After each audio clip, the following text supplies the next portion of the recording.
The two figures watched as the Legendbringer came in, dropping all the entire collection of Season 4, panting, his mane matted, wings dripping at his sides, tired and exhausted. I have to say, I was not really expecting that much of an effort to be put into all this. You look like you went through a lot of pain to get to this point. Brothers, you have no idea what I had to do to get to this point. I gotta say, I don't know how you guys managed to make it past Season 1 with this track. I don't even know how you managed to make it to Season 9 with this shit. It's just It's like everything that could go wrong in the terms of writing has and will. So, does this mean you won't do it? You kidding? Of course I'll do it. What? Why? They asked, surprised as Legendbringer began to smirk. He then sighed before tapping his hands on the table. Very, very simple.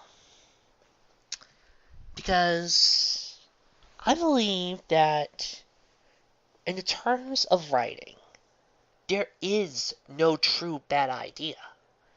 That no idea is really worthless. Only a bad writer that can't carry out those ideas. Only a writer who is unable to bring the ideas to life. What the story needs, Legendbringer said, scribbling his fingers into a temple, is somebody who can actually take these characters, these ideas, and morph them, and to make them something bigger, something better. What these characters need is a better caretaker. Because you see, that's all that's needed to fix a bad idea. Is somebody who cares enough, and is willing to sit through it enough, to improve and to craft it, to work hard to find that shining light within these characters. Sure, some might not agree to this, and some might even say, oh, you're just making it worse. But in the end, that's all that's needed. That's one of the main themes I want to touch upon with this series. I also want to touch upon how, in spite of darkness, everything will be alright. As long as you try hard enough and find something good to latch onto. One of the editors was surprised at this. So, you will do it then? Of course. I just have a few requests. 1. You let all the other versions that you are planning on doing for Starfleet air in the usual time. Me, I want prime time. Prime time? I can get away with a lot more. Speaking of which, no limits. No limits? One of them gasped. What do you mean by no limits? In other words, you let me do what I want. Say what I want. Do whatever I want with these characters. If I want to kill one of them off, you let me kill them off. If I want to turn one of them evil, you let me turn them evil. If I want to insert some vulgarity, or some blood and violence, or even nudity, you let me do it. Alright, you'll get no limits. And furthermore, I want as much of a budget and no access, unlimited access to all the computer tech I can have. Alright, you'll do it. Thank you. And so it was that Legendbringer set out to create the show that you have probably been reading for the past few months now, or years. The story of Follow Starfleet. But as he worked and trained, something began to occur to him as he was doing this, as he was working on all this material. He began to think about the fanfics that had inspired him, the stories that were currently resting in his bookstore.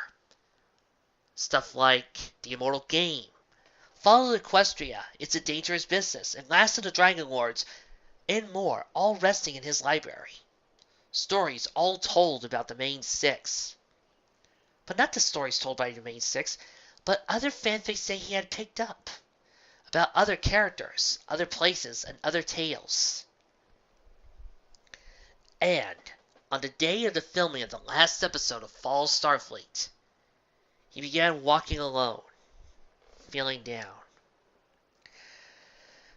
Making fun of Mikan for those past 25 days was fun and all, but there has to be something more I can do. Everybody continues to look at bad fanfics, continues to talk about the bad fics out there. They continue to riff and insult them, saying, "Oh, there's only these type of fanfics." They continue to use Sturgeon's Law as some sort of grand, glorious thing and say, "Yep, that's all there is to fanfics. Just lemons, lemons, and more lemons, or badly done OCs." But that's not it.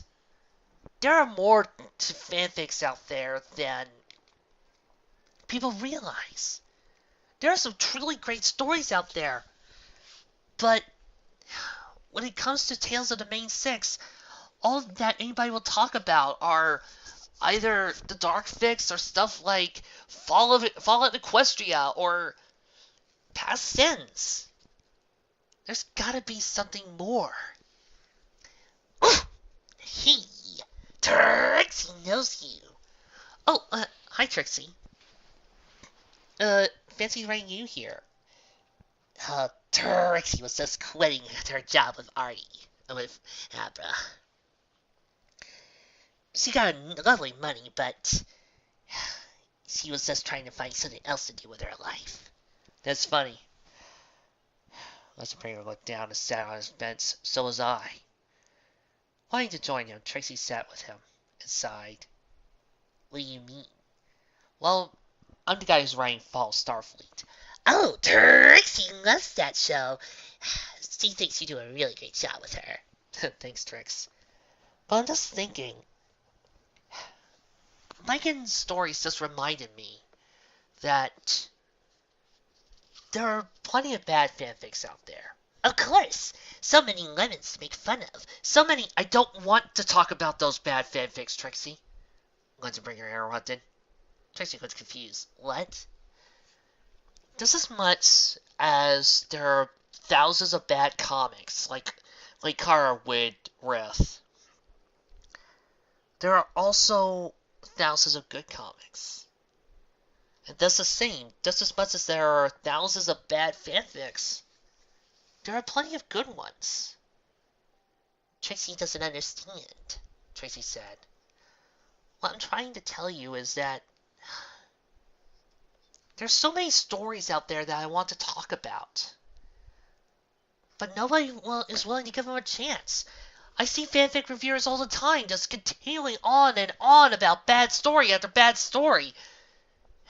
Even the fanfic readers I love and admire so much have their set goals.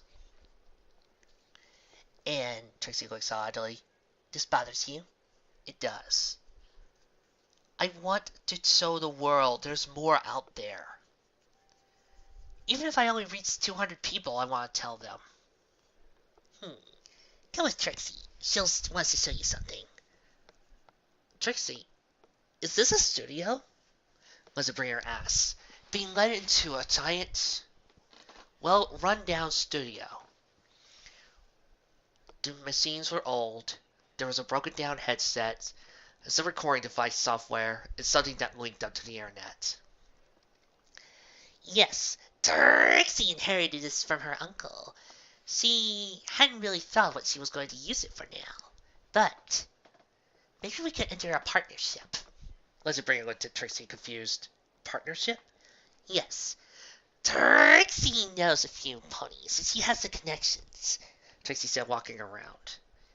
If we work together, then you can get your message out to the world. Trixie will provide the funding, will build you the studio that you need, and will be able to construct something that will reach out to thousands upon thousands of viewers. I think I got what you mean, Trixie. I read the fics, and you keep it, and you get my voice out there. Correct. Linsenbringer looked shocked at all this. and then smiled. Alright, Trix, let's do this. As a matter of fact, I got the perfect fanfic just set up. Wait, Trixie said, looking shocked as Let's Bring her ran inside. You're doing one now? Of course. Then Let's Bring her paused. Hey, Trixie? Yes? I have this friend of mine named Rainbow Double Dash.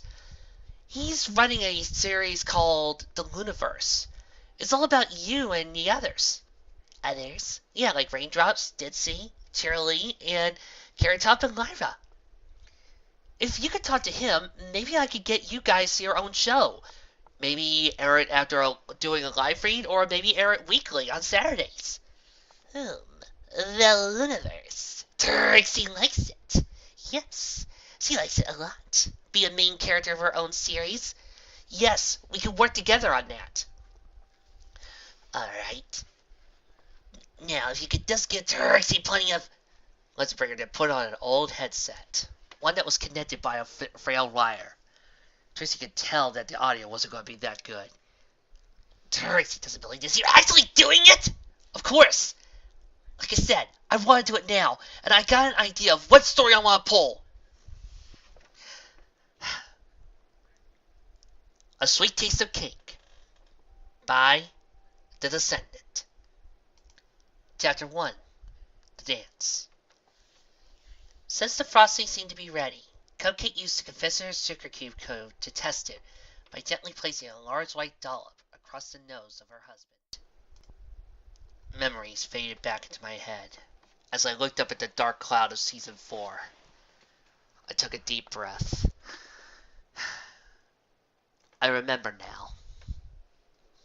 It was Season 4 when I started all of this. When I began my experience. So, in a way, after all of this, I have to thank you.